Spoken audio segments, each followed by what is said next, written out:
All right, what are we going to get from this live stream today? I'll tell you what we're going to get. A plain understanding of what an MCP server is, why it matters, the story of how AI got to where it is right now. There's going to be no hype, no real buzzwords, nothing like that.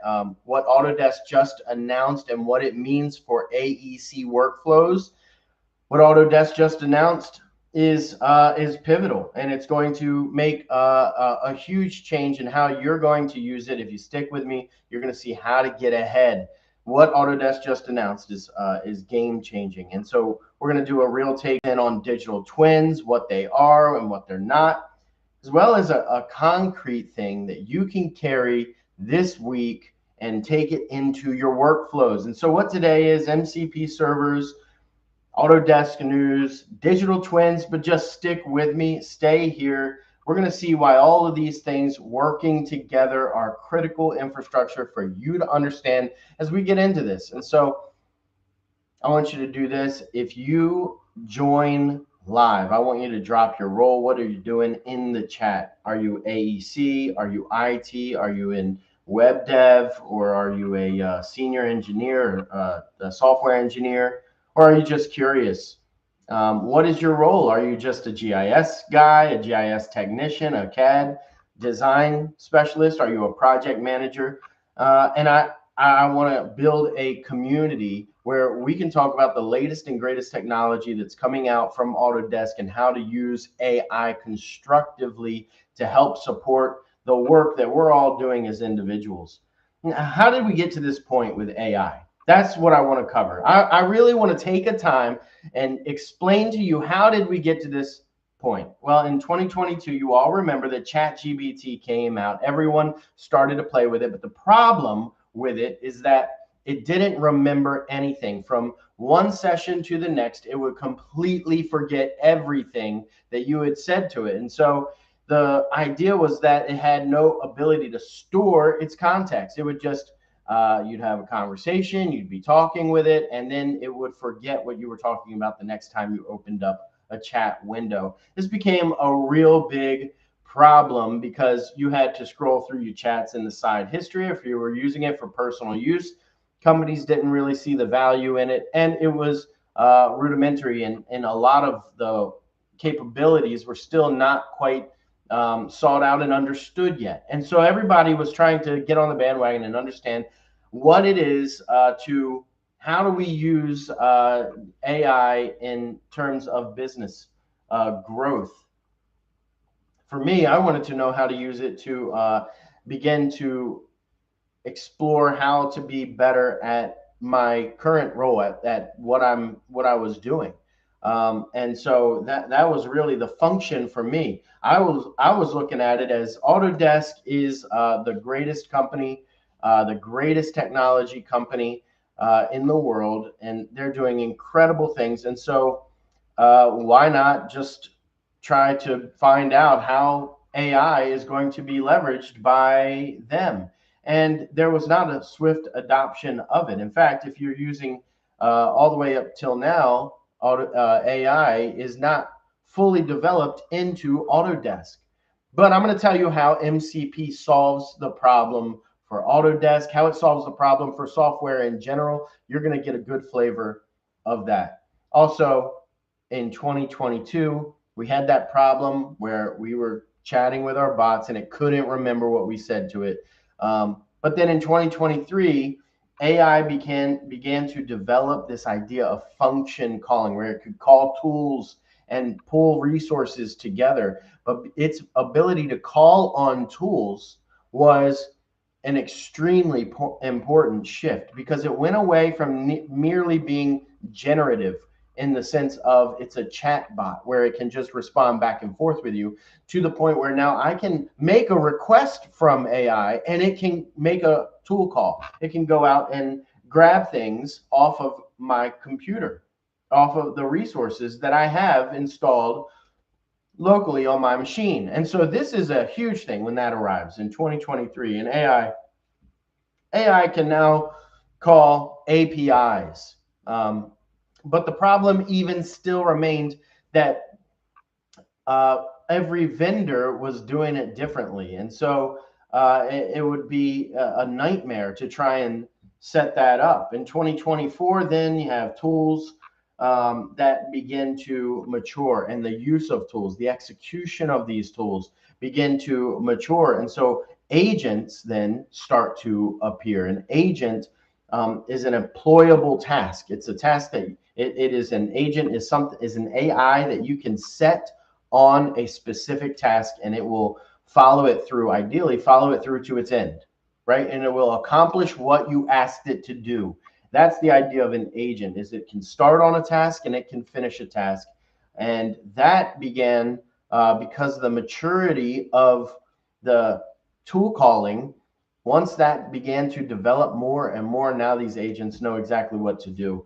And so they are able to make better tool calls. And so it's still custom integrations. It still required a lot of setup and configuration, but it was new, and agents began to appear in 24. Now in November, late 2024, Anthropic releases a solution that I want to talk about today, and that is MCP. MCP they introduced as an open standard. This is an open standard, and it answers a universal problem. This is a problem that everybody had, where everyone was using AI in agentic ways, brand new in late 2024. But there was no real easy way to teach your AI how to make use of your tools, of your system. And so it would have to figure it out using either the user interface or through image generation, and understanding and deducing from images. And it became a real heavy lift for your AI to be able to take something that was provided to it and make use of it. Now, the tool calling matured, but its ability to make tool calls to specific software did not. And so this is what really became the answer, was model context protocol. It is a protocol, and it is a standard upon which AI agents are able to make use of the resources and tools that are on your computer. And so this is great, because that means where we are today, we're able to take our agents and ask them to do some specific tasks on our computer, and it will be able to do that. And the way that and the great thing about this is that if you are watching this live stream, you are ahead. You are ahead, because 99% of the companies in the world today are trying to figure this out right now. They do not understand it. 99% of the big tech companies are trying to figure out how to use AI agents to solve problems, and model context protocol is a sure step in that direction. But that's from Anthropic. What we need is organizations like Autodesk and Bentley and Esri to step up to the plate and provide the service of MCP, so that the agents are able to speak to their software natively, so that the agents can actually make tool calls from them in a very easy manner. So that's what MCP servers are doing. It's opening up the idea of any agent to be able to make a call to it, and it be able to provide a response.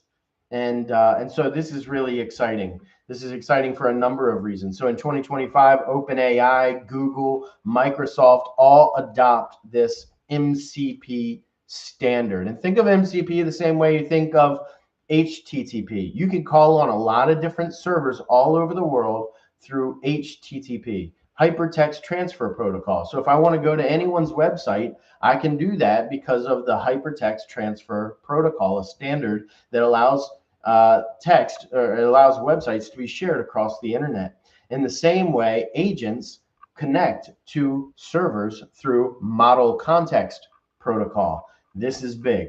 This is great news for us, because it's going to allow us to stay ahead, and we're going to be able to take advantage of the resources of our computer. And we're going to be able to take advantage of of other servers as well through this MCP connection. Really exciting times. It's great to be here. I want to take it easy. I just want this live stream to be one where you're taking in what I'm saying, you're hearing me, but maybe you're cutting the grass right now. Maybe you're out and you're playing with the kids or something like that's going on. Maybe there's something that you're working on. Maybe you're vibe coding on the side. Maybe you're starting a SaaS, or you're starting some new app that you're trying to focus on. If you have some other thing going on and you leave this up and running, this live stream up and running, then that's a good plan. That's a good way to do it. So what do we do with that? Well, you have Autodesk, you have GitHub, Slack, Google Drive. Everybody now is in 2026 adopting and supporting the MCP server. Now, MCP, what does it solve? Well, before you would have 5 AI tools, and they would have 10 different data sources that they would all need to call. And so you had to have 50 different custom integrations for them all, which would have been a nightmare to have built out and really is not feasible. However, after MCP, every tool speaks the same native language, model context protocol. So everywhere, every server speaks MCP, and it's just built once and it works everywhere. And you can think of it in the same way, as I said, with HTTP. You can also think of it as like the charger cord of the USB-C. So you can charge just about any device with a USB-C cord. You can plug it into your phone. You can plug it into your computer. You can plug it in to your to just about any device that needs to be charged. Nowadays, they all seem to come with the USB-C connection. In the same way, MCP is going to be used in the same way, and everyone's adopting that. So models, recently with AI, models have gotten smarter, and they're actually getting really smart to the point where they're actually able to make tool calls reliable. So context windows also are getting big enough to hold real project data. And so what happens is when your AI wants to do a task, it can only hold so much in its memory. It can only take in so much information before it has to make use of that information. It can only hold on to so much in its memory.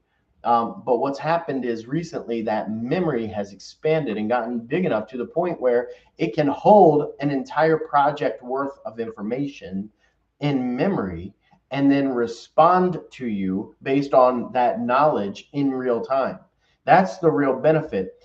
I want to work through the process of putting projects together with you. And if you're in this live stream, we're going to be about action. We're going to be about productivity. We're going to be able to do real world things, real consequential things, because that's the real excitement for you. That's the real power driver for you, is actually not just talking about how theoretically AI could shape the future of the US or anything like that, but about how we're going to actually use the tools and implement them. And so that's one thing that I really want to do, is make sure that this live stream becomes one that you return to consistently, because it's going to be really helpful for you.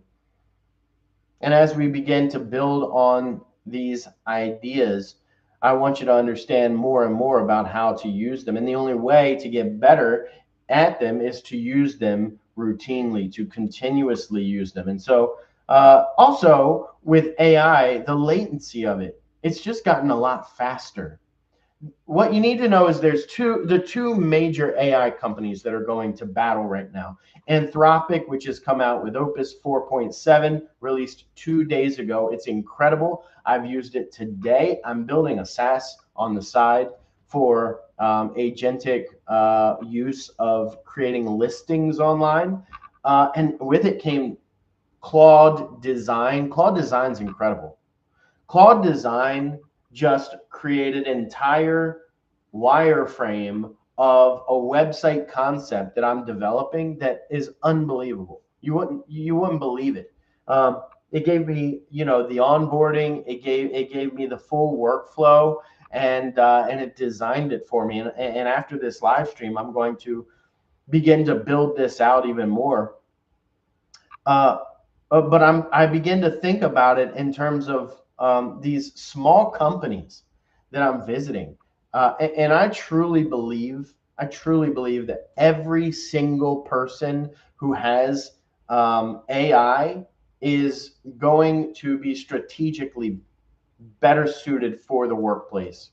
There is no doubt in my mind, if you want to strategize, if you are looking to strategize for how you can advance in the workplace, you need to be learning and studying these AI tools. And learning to incorporate them, understand how to work with them, not just prompting, but understand how to deploy them, how to use them, and how to share them with other people. And so one of the workflows I went through at work was installing AI so that we could have 6, 7 different people interacting with it in a group setting. And that's an incredible use where we're able to provide it with the context that it needs. Remember, the memory that it needs. We're giving it the memory system it needs, and provide it that general information that's honed to very industry specific knowledge that we've built over time, and provided that. And now what we can do is onboard new employees a lot faster, whereas we can also train our own employees a lot faster. And it will teach them the standards by which our organization operates. Okay, and and what's great about it is it's low in terms of what someone has to do to interact with it. There's low friction, where the real bottleneck for companies that that have different departments, the real bottleneck is the human factor that gets in the way, because we don't like to communicate. We don't want to talk to each other. And because of that, we're about holding on to our own information and not wanting to share it. But what's great about AI is that if we have industry knowledge already built out, it becomes accessible to anyone in-house. And so you're going to begin to see this kind of develop, I think, in the world. You're going to begin to see these kind of wars that are developing inside of companies, where there's institutional knowledge that wants to be held on to, and they're not going to trust it to AI. But you also have AI that's really interested, you have other people that are really interested in getting access to knowledge that they formerly couldn't, and that information being provided. And so it's a great equalizer, right? In companies that adopt it, it's a great equalizer. And you return to this process of meritocracy, where the people who are able to use it the best are going to perform at a higher standard than those who can't. And so this is where I want you to go. I want you to be set up for success, right? If you're in this live stream, if you're following along, I want you to be set up to have success in the AECO industry. No doubt about it. When I say AECO, I'm talking about architecture, engineering, construction, and the operations of all of those as one company, right? I want you to be set up to have massive success when it comes to those things. So the latency then drops in AI. Now it's a lot faster. Tool calls are more conversational. When you ask an agent to open and create a Word document, maybe a PDF or a report, it's able to make a tool call from your computer, create that report, and provide it to you.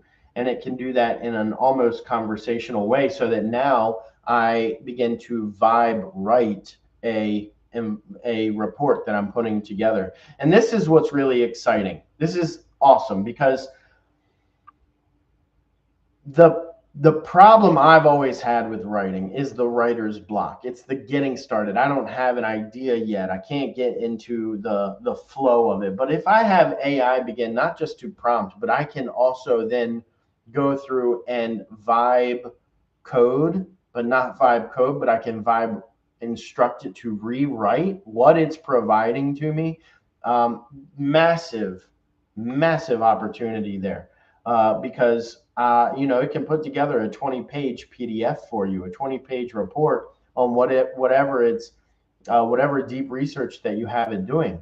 But this conversation that you can now have, and I want you to see this, catch this vision, this conversation that you can begin to have with AI and how it relates to the work that you do.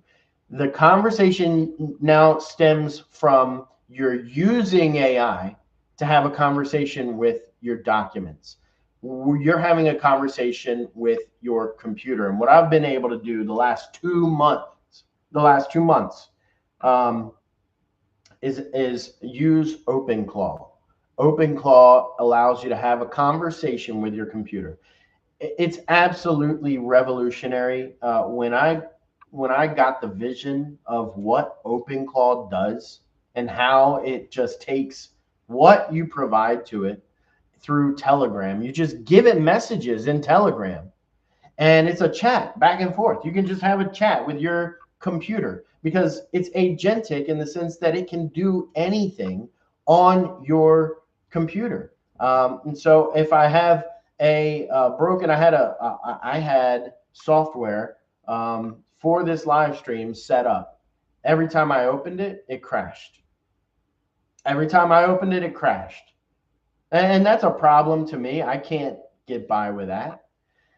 I didn't want to tinker with it. And my background is IT. I have a pretty strong background in IT. I can do a lot with IT. I have an A+ certification, A+ CompTIA,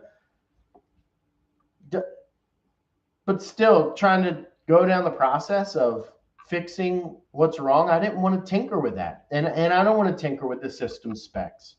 I don't want to go around doing those things. I want to tell my computer to fix itself, and it's going to be able to natively do that. I caught that vision right away when I heard about OpenClaw. I said, you know what? This is amazing. I can tell my computer what to do. And as long as my AI model is smart enough, if I employ a smart enough model, it's going to be able to figure that out. And no doubt did I do it and within 5 minutes and without me having to do anything. It didn't have to lift a finger, didn't have to hit any sort of code at all. It repaired the software that I use for this live stream so that I could have it up and running. It's amazing. It's absolutely amazing. And so the idea, though, with that is that now with OpenClaw is you can set up cron jobs. So cron jobs are just tasks that are scheduled on your computer. You don't just have to prompt it through a chat message. It can continuously prompt over and over again anything that you want to ask your AI to do. So if it's a research project that you're working on, or you want the latest trends from a website, or you need to pull RSS feed information continuously, you can have it do that. A lot of us are involved in projects that we don't know the latest information as it comes out. We don't know, when certain information has been released, when certain news has been updated on our projects. And it would be great to know that, to be able to stay ahead on those things. Well, that's what it's able to do for you. If you have it reading and looking out proactively, it can ping websites over and over and over again, and it can use APIs over and over and over again. And it can do it in a consistent way. And this is where humans fall short, where computers are massive, is their ability to, over a long horizon, be able to consistently perform. As long as they are turned on and operating and have access to the internet and the resources available, they will continuously do a task over and over and over again. And that is the real benefit So with OpenClaw, it's not just performing a task, but it's using the AI intelligence over and over and over again. And then you have this guy, Karpathy, who came out with this auto research tool. Auto research is amazing because the system is set up to self-improve using auto research. And you can begin to train your own language models, right? If you have enough hardware, and I don't, but if you have enough hardware, and you have that on your computer, and it's not, it's not an unbelievable amount, but if you have enough RAM on your computer, you are able to do incredible self research where you could unplug your computer from the internet and you have a language learning model that's running on your computer that is ongoing doing tasks and auto research, which will basically auto research. What it does is it takes a language model that's an open source model like Quen 3.5, Gemma, or there's others that it will download for you. And with those models, it will tinker with them until your computer, ongoingly, every 5 minutes, it'll try a new setting and test whether that setting improved the functionality of the model on your computer. So if it improves the functionality, it accepts that. If it doesn't, it discards it. But it's an ongoing process. And that doesn't cost any money at all. All it costs is the energy it takes to run your computer and to run the GPU. So as long as you have those things going, now you're talking. Now you're talking. So because you're able to improve a language learning model over and over again. And the language models today are not what Anthropic is, and they're not what OpenAI are, but they're getting better. And they're wondering if that gap is going to close. Right now, I think that the Claude Opus 4.7 just dropped 2 days ago. They suspect that in 6 months, we will have local models that are as sophisticated and good as Opus 4.7 is today. And is that gap going to narrow where the latest cloud models that drop are going to be met at the same rate by local models? I don't know. Maybe. It's a possibility, but we're heading in that direction. Now, what else has changed with AI really recently? Well, enterprises stopped being scared. One of the big problems with a tool like OpenClaw or Hermes, which is really a harness for your AI, one real problem with them is that they open up the security concerns. People are worried about security, that my system's going to get hacked.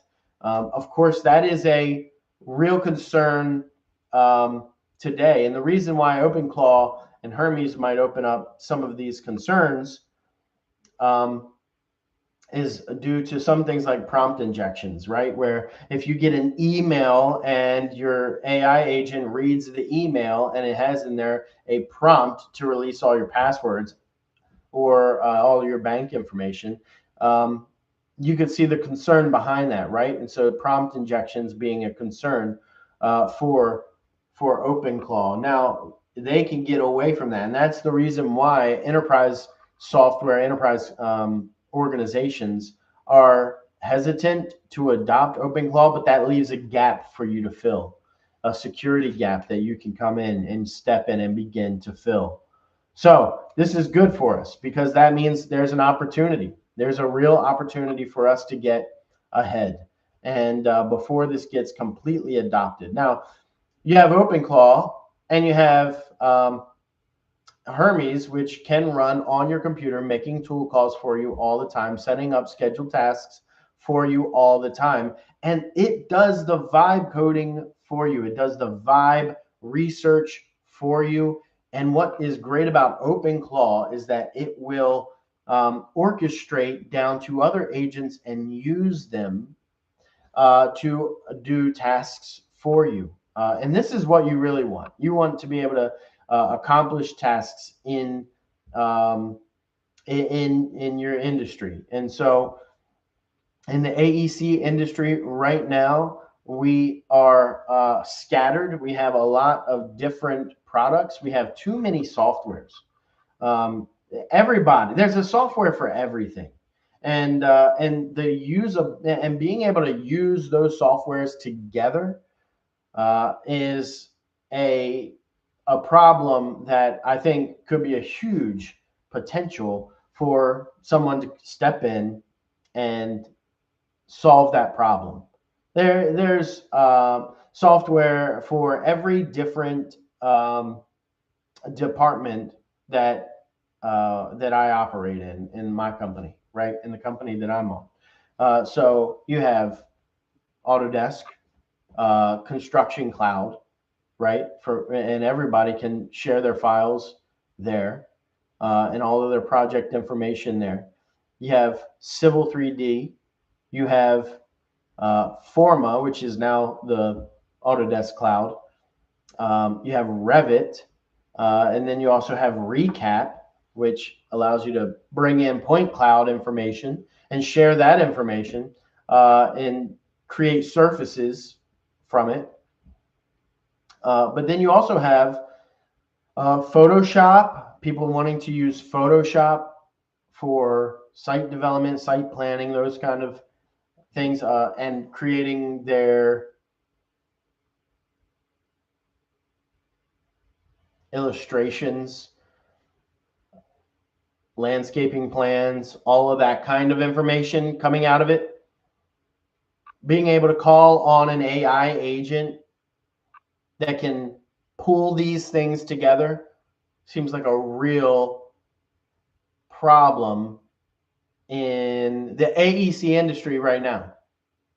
Being able to use those. Also, the capabilities, geospatial capabilities. Right now, how do you bring in planimetric data into your drawings and set those up? How are you pulling them in, how are you pulling all of your standards together and all your drawings and producing the final plan submittal that is due? How do you do that? That's a real opportunity for AI to solve a problem in the AEC industry. These are real problems. These are real solutions to real problems. And this is where it's not hype to me. I don't see this being hype at all. I'm excited about the opportunity to solve the problems with AI that gets rid of, for example, the clerical work. I can't wait. I cannot wait until we get away from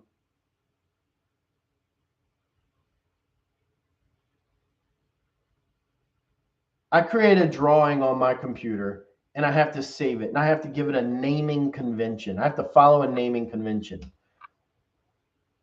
I can't wait to get away from servers that way. I can't wait to get away from folder structure like that. Having to find the location to save a file.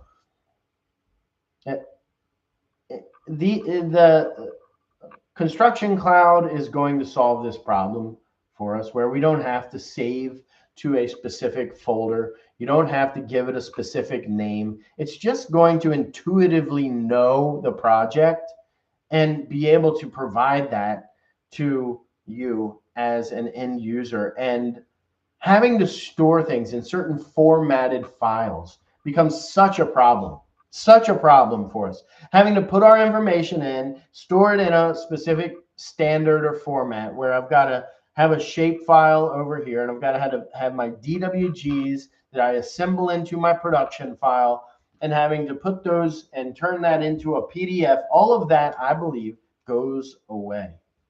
All of those things go away. And we're going to begin to see development happen at a different level. What AI is using right now is a standard file format called the Markdown file. Markdown file. And what's great about a Markdown file is it's very easy to read because it's all written in human language. It's all written in It's all written in human markdown language, which is just it's plain English words. So as you go through it and think through the process of the future of AEC, the future of Autodesk, and making these geospatial technologies and software talk to each other, this is what we have to be thinking about. This is what we have to think about. Okay, so where are we? Well, we have a MCP server. What is an MCP server? Back to this idea. You have three pieces. You have the host, which is the AI app that you're in. There's a lot of different hosts that can utilize an AI agent. AI is really the intelligence, the model that you use is extremely important. The best model to use right now, the very best model for you to be using right now is Claude Opus 4.7. Claude Opus 4.7, hands down, is the best model you can use in terms of raw intelligence and its capabilities as an AI agent to get things done, where you don't have to go back over and continuously ask it or tell it to do what you've already said. The other model would be ChatGPT 5.4. You could go that direction as well.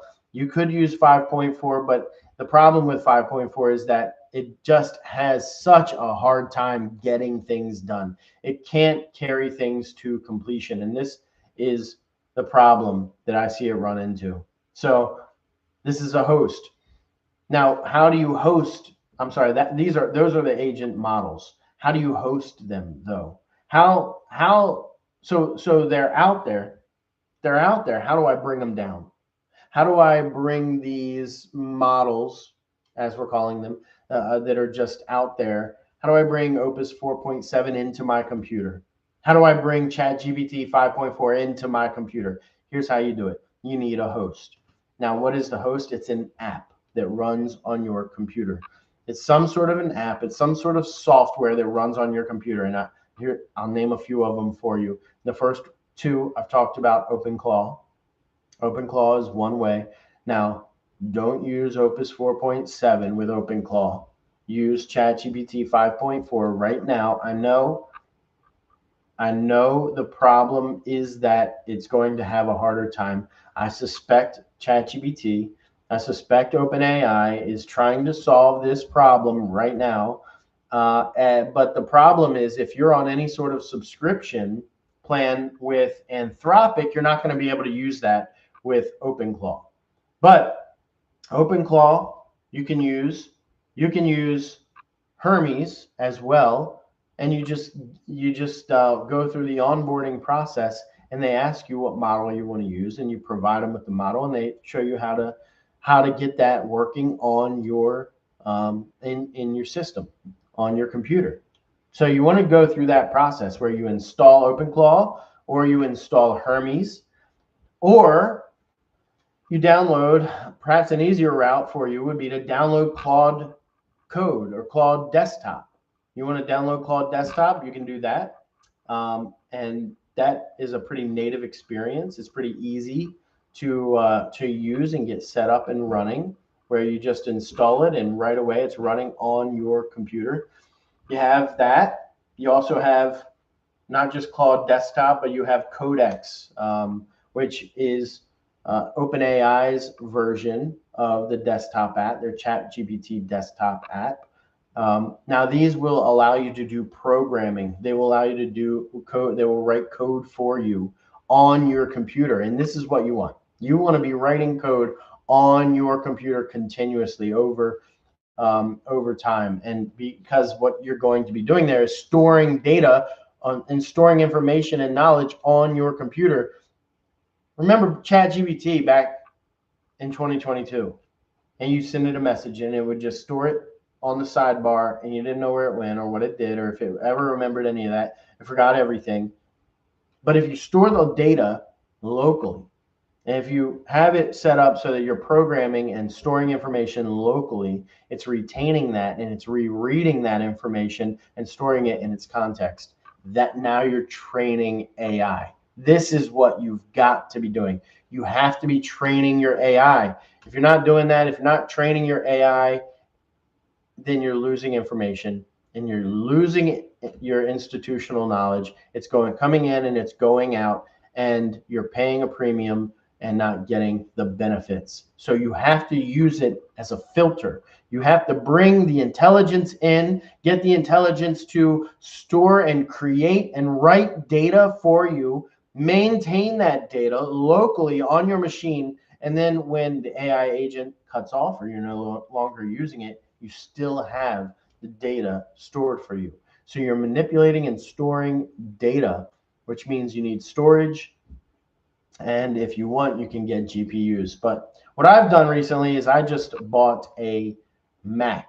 I have never used a Mac in my entire life. I've always been a PC guy. I have loved PC up until very recently. I've thought, what has Microsoft done?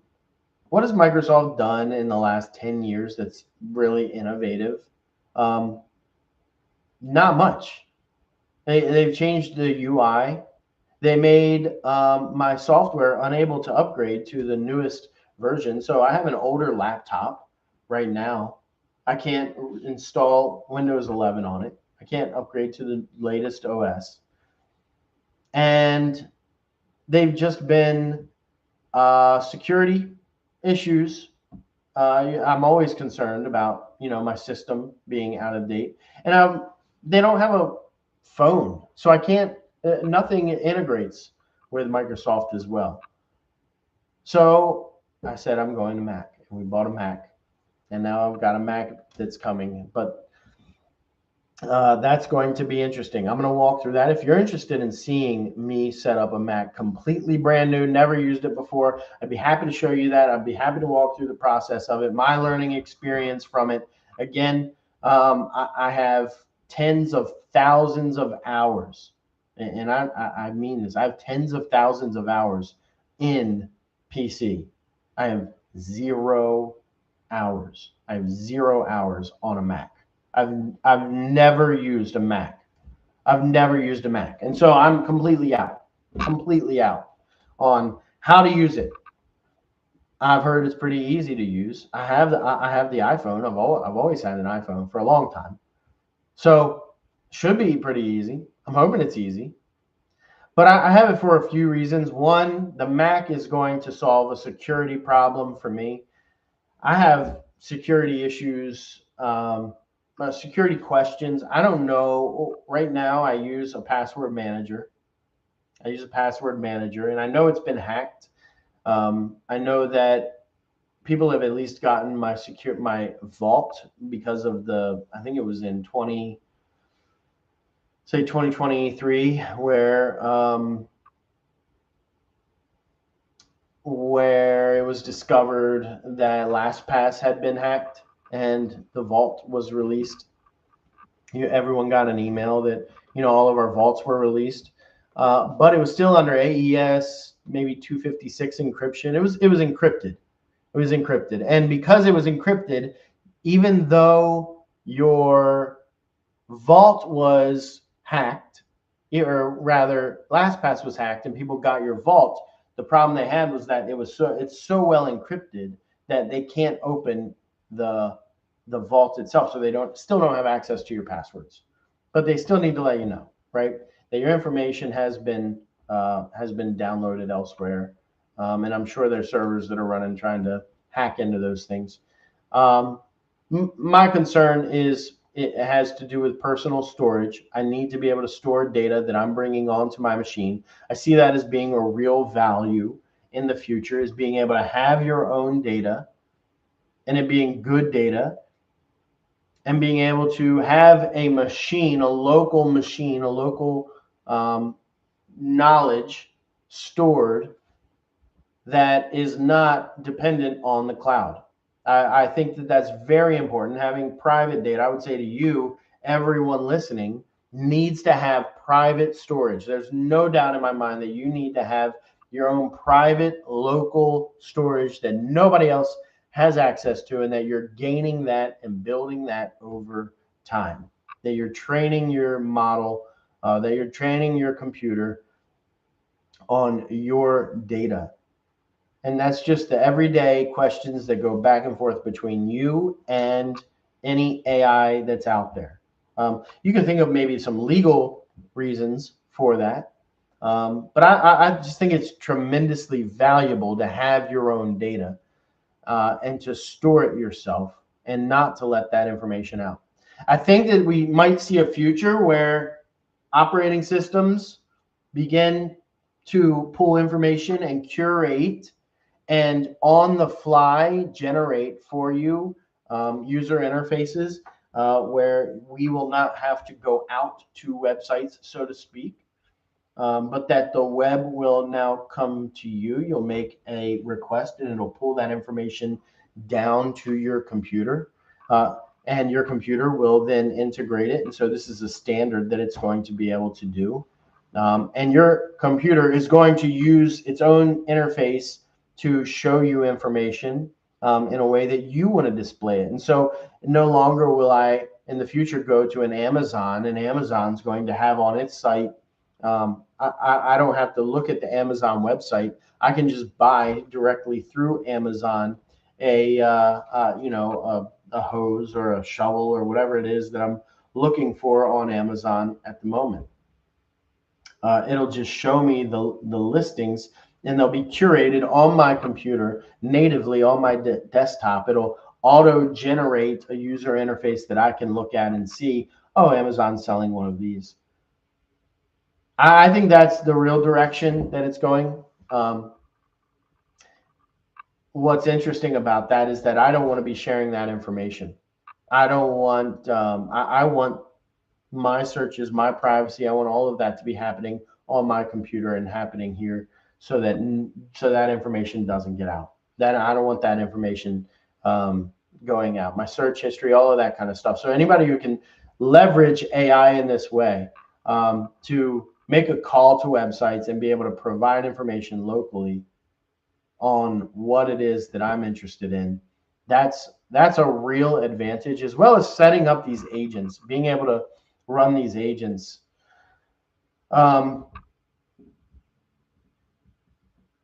Yeah, so pretty exciting when I think about that. I think that that's just the direction. I want to be able to use servers in this way. I want to be able to use AI in this way, where we are locally able to reach out and curate everything I want. And so I turn on my computer, it's a different experience. My operating system's completely different. Like, I turn on my computer and it will just be a daily brief for me. Oh, hey, Adam, here's the weather today. Here's, your house needs some maintenance in these areas based on your history. And it's knowing that based on what I've given to it, what I've provided to it, and how it's gained information over time, right? And so now I have a full history of everything that I've ever done on a computer that I'm storing locally. And I'm not sharing that with the world. I'm not sharing that with or storing it on some other server, but I'm storing it on my own hardware. Extremely exciting. Also, think about this. Someone comes to, think about recruiting. You want to get a new job. Well, who is it that's getting you a new job? How is your information getting out there right now, right? You're on LinkedIn. People have to visit a website to find out about you. You might have stood up a website or a portfolio of all of your offerings. Well, with an MCP server and an AI agent that you could hire and employ, now you can make your information available. You can make your information available to any recruiter that's searching for you. Maybe they're typing into ChatGPT, I'm looking for I'm looking for a GIS specialist in South Carolina, right? If you have set up an MCP server to respond and put your information out there, your resume information, and to broadcast that, you're going to be the first response that comes back to every recruiter. This is extremely important. I think every person is going to have at least one AI agent that's doing LinkedIn for them, basically is LinkedIn for them. LinkedIn becomes an AI agent workflow where everybody has their own AI agent that's out sharing this information. If you're storing all of your history, you're going to be able to use AI locally to get you the best job. It's going to understand your needs and your desires and the things that you are looking for the best, because not only does it understand your work, but it understands your private life. It's going to understand everything about you the best, and it's going to be able to curate that into a resume and provide a much better service than you can go to a LinkedIn and provide, right? Because you're going to have to fill in all of their information. They're going to ask you, you're providing them with personal details, personal information, all about yourself. You're giving all of that information, handing it over to LinkedIn to say, distribute this for me. Get this information out for me. Put this together for me. This is what I really need, is someone to put together a local running service that there's no interest in building that right now. People don't see this yet. They don't see the value of this yet. This is incredibly valuable. If you can put this together and you can own your own data, now you're going to have people coming to you. Now you're going to have people coming to you.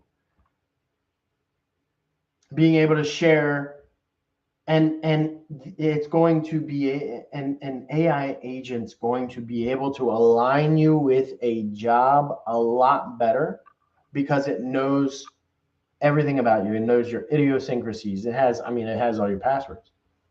It has all your banking information. It knows all your vacation destination planning.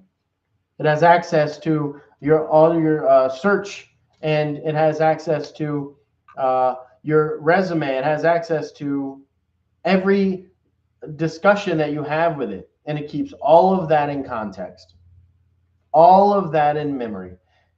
This is the eventual step that we're going with MCPs.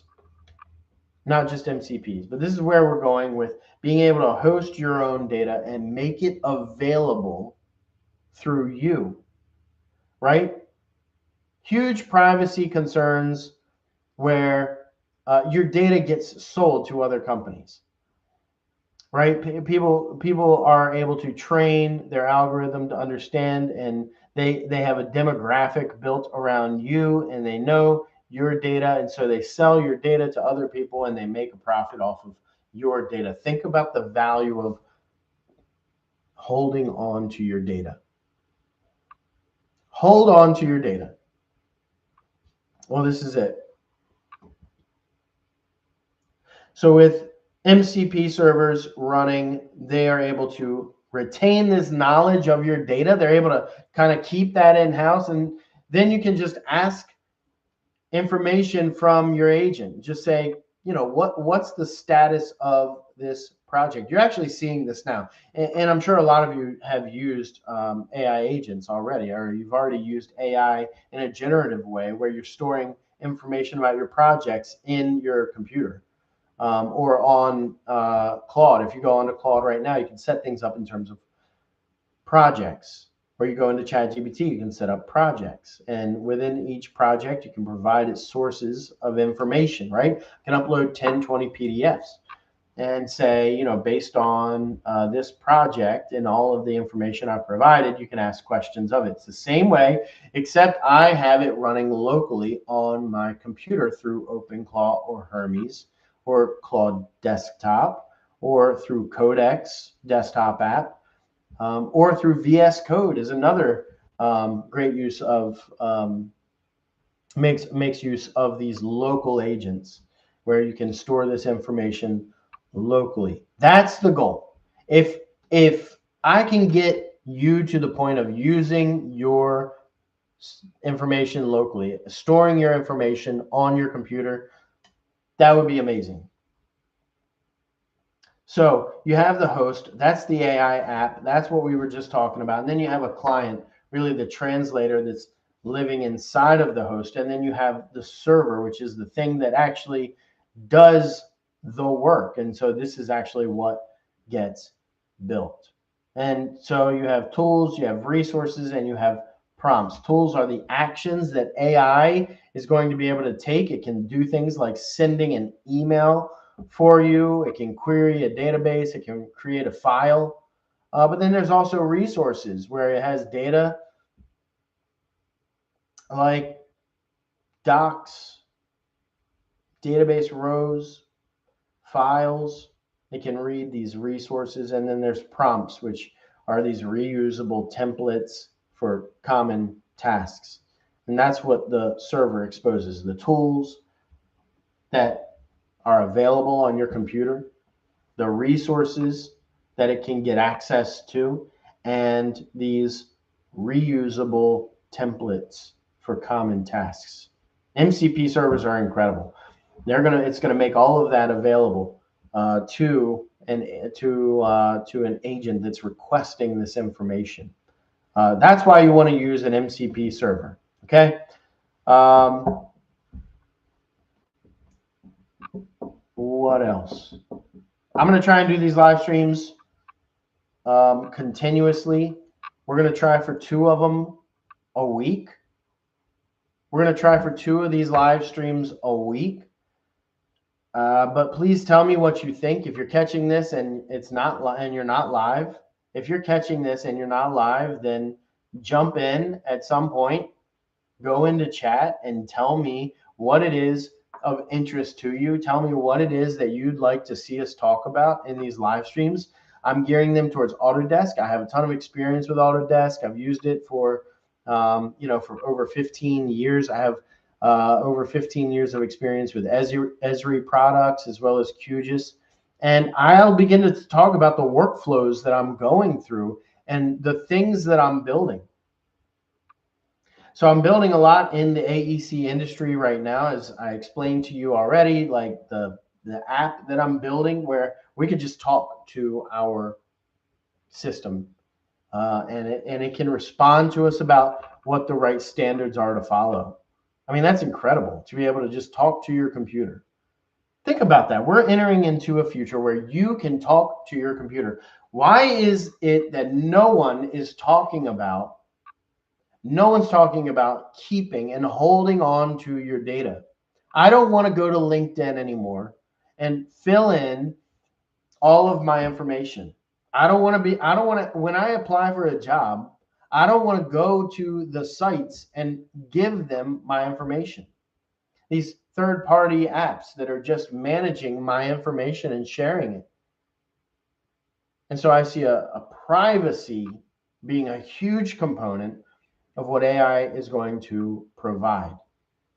Tool calling is huge. Privacy is huge.